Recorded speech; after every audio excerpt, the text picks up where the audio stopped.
Okay, so The Last of Us Season 2, Episode 2 came out last Sunday. I've watched it a few times. I've noticed some key moments that I wanted to point out in today's video. And kind of like, at first, I wanted to kind of like break down the entire episode, but I figured that would kind of be like doing too much. So I was like, okay, let me just cut it down, shut it, well, not cut it down, but let me just shorten that down to a few key moments that I thought were more important than all the other moments that I noticed. But I think at the end, like I'm gonna go over my three key moments that I think are like the big ones, the important ones, and then I'm gonna quickly go over like the few things that I kind of noticed, kind of picked up or realized or whatever, right? I wanted to go over those probably at the end of the video just to, just to still put it out there while not really making a big deal or making it a big thing. But that being said, I want to go ahead and get started straight away. So the episode opens with Abby walking into the room where her dead father is, Joe being the person who killed her father. And we see Abby, like we see a flashback slash dream of Abby walking into this room, right? And it's her at age 19 walking into the room where her, like I said, where her father was killed. But also in this room with her is present day Abby, present day 24-year-old Abby, in this hallway with her at the same time. And that older version of her is telling her not to go into the room, but the younger version of Abby is telling her, "You're lying." And we see younger Abby walk into this room while older Abby sheds a tear. And a parallel that I noticed, or something that I realized, whatever, right?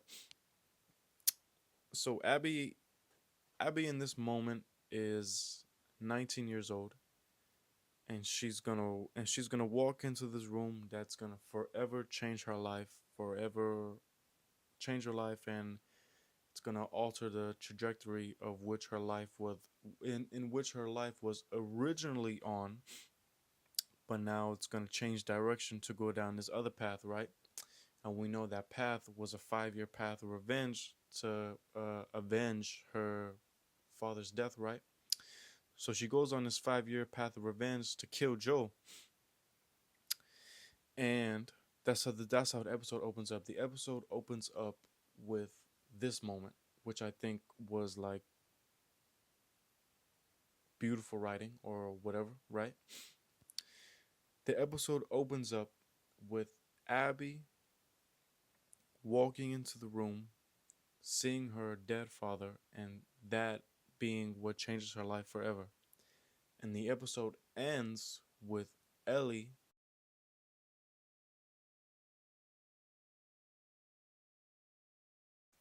witnessing Joel's murder, and that being the moment that is gonna also change her life forever, and is which gonna also change the trajectory of which her life was originally gonna go on. Because in this next moment, I'm gonna talk about something else.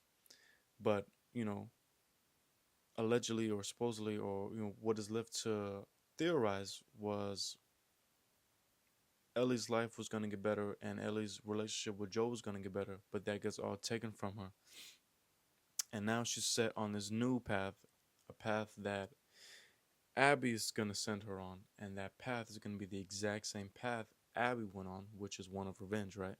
So, in my opinion, I think that was like really, really well made, really, really well put, and the episode opens with this Abby.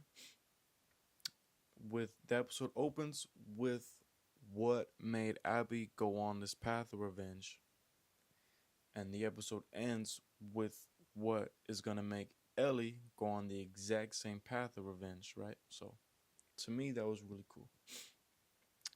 The next moment after that I wanted to go over was literally The scene right after that, or not even, no, I'm lying.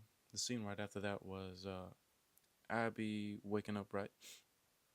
But the scene after that scene was Ellie's room, and Jesse is knocking on the door to um, go on patrol with Ellie, right? But the first thing, or one of the first few shots that we get, um, is Ellie's guitar, and it took me like my third watch to even pick this up. But in the first episode of season two, Joe takes this guitar from Ellie, and the strings were all, jacked, and the guitar was dirty, and blah blah blah, right? So Joe takes his guitar, tells Ellie that he's gonna clean it up and put some new strings on, and that's what he does. But we never actually see Joe hand this guitar over back to Ellie. But the episode opens up with Ellie now having her guitar back, and the strings are clean or whatever, or they're brand new strings, and the guitar is clean, right?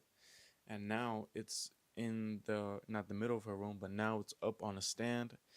It's clean, the strings, whatever, right? And so clearly they must have had some talk, some conversation, something, right? They clearly had something that they clearly something had went down off screen, off camera, or in that night, which is also why I think Ellie was so tired to get up, because there was, I'm pretty sure she stayed up late into the night, which is why she has the guitar back. So maybe she spent the whole night, or a good majority of the night, patching things up with Joe.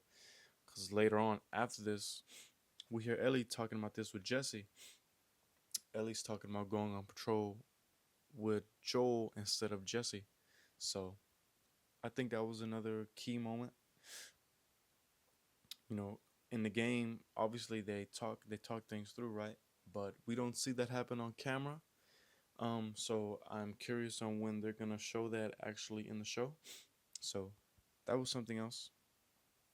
And then that's those are the two key moments in the beginning of the episode. And then from here, it's all like new stuff, all stuff with the Horde attacking Jackson, and all this and all that. So I kind of want to jump straight to Joel's death now. Um, in the game, in the game, one of the main like critiques to Joe's death was that Joe acted out of character. In the game, Joe was wise. In the game, Joe should have been wise enough to realize that something was off, something was wrong, and something's not right. But they say that Joe acts uncharacteristic, and he acts in a way that Joe wouldn't have acted. People complain that they forced this, they didn't write it properly, and it's not well written. Joe's death wasn't well written in the game. That's what the fans say, and that was like one of the biggest critiques that I saw. But in the show, I'm not I'm not seeing that same angle, or I'm not seeing that same critique no more. And I think the main reason why is like, I think I could be wrong, but I think they've brainwashed us in a sense to see Joel not as some killer as he was in the game, but as just some regular person. He doesn't come from some military background or anything like that. And he doesn't come from any background that could lead to why he's such a good killer of zombies and killer of, bad guys, humans, whatever, right? In the game, you probably kill thousands of people in the first game. Just Joel alone. He kills hundreds of humans, hundreds of zombies, and he's essentially like a Terminator, right? But he's the main character of the game. Of course, it's gonna be that way. But in the show, you can't go down that same path. You know, in the game, you can get shot and just heal yourself with a bandage. In the show, you can't get shot and live. You know, that'd be fake. You know, that'd be bullshit. You know, what is this? What am I watching, right? So the show takes a different approach, a more realistic approach, which I appreciate. And it took me a minute to like kind of like comprehend or realize all this. But they opened season two with Joe just looking fragile and old and just like non intimidating at all. Like they turned this man from a killer into a teddy bear, really. He's not this killer that he was in the first, or not even in the first season, but he's not this killer that he was in the game, right? So I think that I think that plays a big role as to why there isn't this main critique no more. There isn't this critique where it wasn't written properly. And also to help with that, he's distracted. You know, he's too worried about this. He's too worried about Jackson being under how do you call it? Under mm, fuck under attack. Wow, attack. Really, the word that left my brain. He's too worried about Jackson being under attack by the Horde. So that also helps with, you know, there isn't this critique of, oh, it was badly written. It was well written. Joe was distracted. He was too focused on Jackson being under attack to realize this was a trap. And it was Dina. Dina was the one who's like, "Who are you guys? Where'd y'all come from? Who are y'all? Why are y'all here?" But Joe's too worried about Jackson. Joe's thinking that Abby and her crew was gonna help ride over to Jackson and help with the Horde, help fight. But obviously that's not what happens. So they kill him off. Um, but it's not like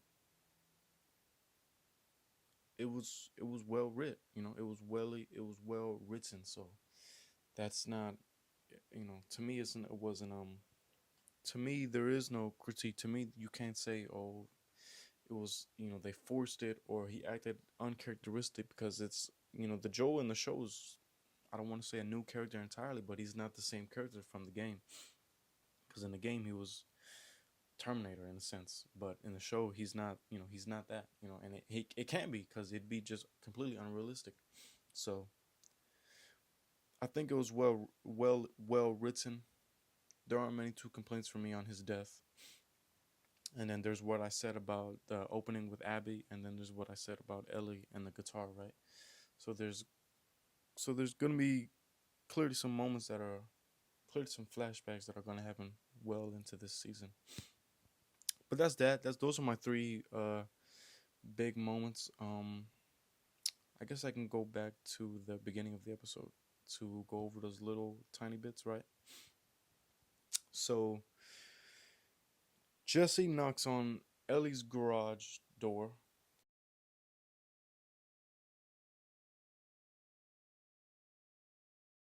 to tell her let's go on patrol. And this moment plays directly, they just copy and pasted it from the game, literally.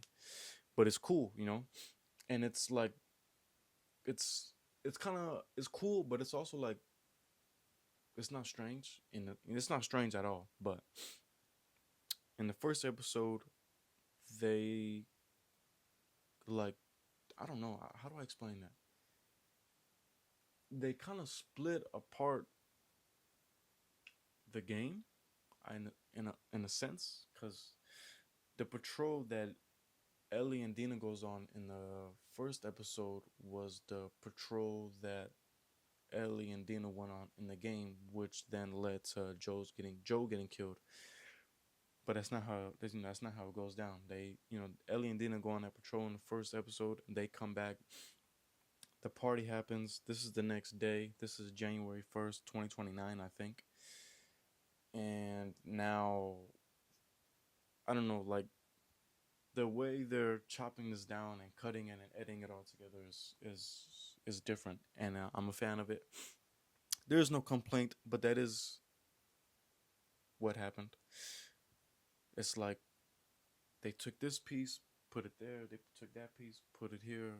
Added this, took that out, put this instead. So it's cool to see. Whatever. There's no complaint from me. So later on, or later, as Ellie and Jesse, I almost said Jesus right there. Wow. As Ellie and Jesse are walking through town, Ellie says that she wants to go on patrol with Joel, which also alludes to what I said earlier, that there has to have been some kind of conversation for her to now be talking about Joel so much and being so willing and eager to go on patrol with Joel. So clearly something had went down the night prior after the fight at the party. They had to have patched things up in a sense. So there are going to be some flashbacks later on down this season. There has to be. At some point, in some episode, at some moment, there will be a flashback where they patch things up. So I'm excited to see that. And then later on in the episode, fuck, I keep getting my names mixed up. Ellie and Jesse are now on patrol. And in the game, Ellie and Dina are forced to take refuge in a library. And in the basement of this library is Eugene's weed, fuck, what if I weed his weed collection. I don't know. I don't know what you call it. But in the basement of this library in the game is Eugene's weed collection. But now Eugene's weed collection is in a 7-Eleven that Jesse knew about. And, that's just another nod to the game. Obviously, there's thousands of nods to the game. But that was just something, cool little nod, cool moment. Eugene's weed farm is at a 7-Eleven in some town near Jackson. And that was a cool nod. There's bongs. There's the bong with the gas mask, which is also in the game. So that was that. Let me go to the next moment. There's a few moments with the Horde, like just a quick moment. I mean, I didn't take too many screenshots from that time, but in the game, Joel, Tommy, and Abby ride to the log cabin, and they kill off the Horde using Molotovs at the front gate, which is what Tommy does at his fort in Jackson. They use gasoline barrels or oil barrels, whatever. I have no idea. It's the same thing. There's no difference. This shit's gonna light up regardless. But Tommy defends the Horde using fire, just like they did in the game. So another nod. And then also there is. Did I not take a picture of that? I guess not. Damn. How do I go? How do I structure this?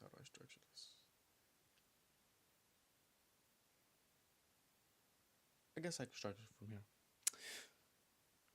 Ellie enters the house where Joe's being killed from the basement, maybe, perhaps, right? Because she has to go upstairs, right?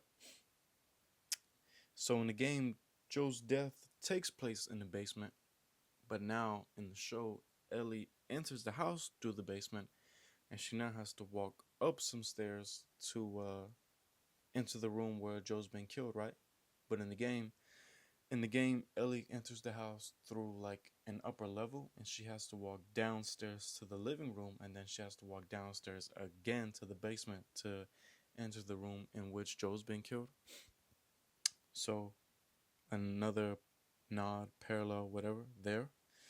And then there's also this that I noticed in the first season. Joel kills a security guard or whatever whenever they're trying to leave that first base. Um, what are they called? Quarantine zones. whenever Joe, Dina, and Ellie are trying to leave that first quarantine zone, he beats to death one of the security guards with his right hand alone and ends up damaging it. And I kind of see that here as well. Ellie's look Ellie's left hand is clean. She's clearly not using that hand at all. It looks almost like she's not. Look how clean it is. It is completely white. And her other hand is just drowned in red, drowned in blood. So I think that's another nod or like another parallel, whatever, right? Another connection that you can make between the characters that, they're not far off from each other. They're, kind of going off the same exact motives or whatever, right? Or I could be stretching it out and I'm just bullshitting, but there's no way in hell Abby didn't hurt her hand using her right hand only to beat Joe to death. And also, while while Abby's beating Joe to death, um, Owen has to like call her name twice to just break her from this trance that she's in while she's beating Joe to death. Which the same thing happened with Ellie when at the beginning of episode 1, season 2, Ellie's doing some form of combat training, right? And she has that guy in a submission, and he's tapping, clearly tapping, but she's just like in a trance or she's just seeing red or something, right? And Jesse has to call her off. Jesse has to call her off for her to realize that it's done. Let go of the submission. You're gonna hurt him. So another parallel right there. And I think that's it. That's pretty much all of it. It's pretty much all I wanted to go over. I did want to go over this. I did want to go over the character Manny. Like I did want to go over Manny's character quick and just fucking go in on him, but nah, I am not gonna do it. I'm not gonna do it. But that was that. They end up dragging Joe's body back to town. Just literally dragging his body. I didn't like that at all. I'm like, why are you dragging his body? Put his body on a horse or something. But I don't know. Maybe that's not how it goes down in real life. They just dragged his body from the house all the way back to Jackson, and I'm like, that's kind of fucked up. But oh well. Anyways, that's the video. I just wanted to go over real quickly. Those are some of the moments that I wanted to go over. Some of the moments that I wanted to break down. And that's that. Episode 3 is gonna come out Sunday. And I'm gonna talk about it again, and I'll kind of break it down again. Maybe there'll be more moments to break down, but for now, that's that. Thank you for watching.